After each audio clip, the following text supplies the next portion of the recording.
Shalom, hatukomi. Kuna siku nilimuuliza rafiki yangu mmoja kwamba je, unajua maombi ya Danieli? Alinipa majibu ambayo yalikuwa ni tofauti na nilivyodhania. Kwa mawazo yangu nilifikiri angeniambia kwamba hayo ni maombi mazuri, ni maombi ya kuangusha ngome za shetani, ni maombi ya kuvunja falme ambazo zimezuia majibu yetu katika ulimwengu wa roho.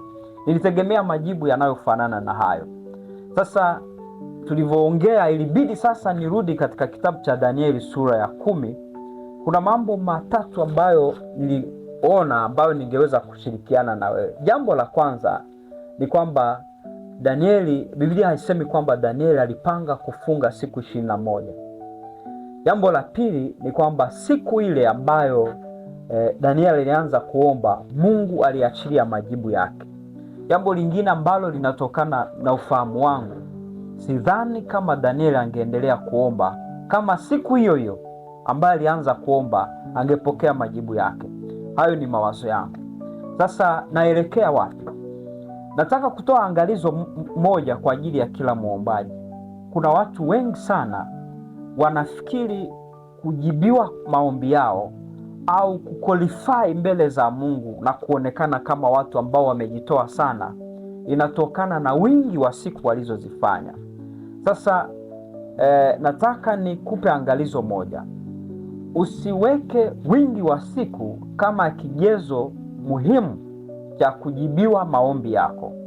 Kwa wakati huu tulio nao sasa, Yesu Kristo amefanyika kigezo bora kuliko vigezo vingine vyovyote ambavyo tungeweza kuweka.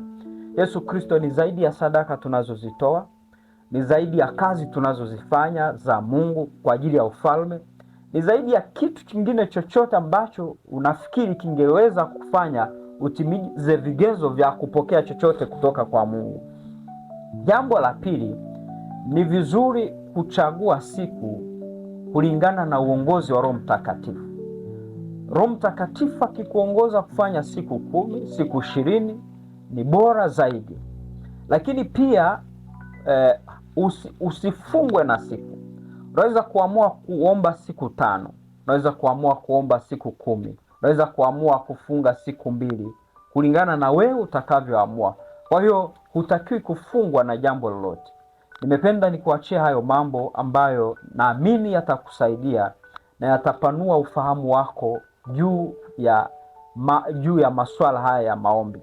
Mungu akubariki sana, mtu wa Mungu. Shalom.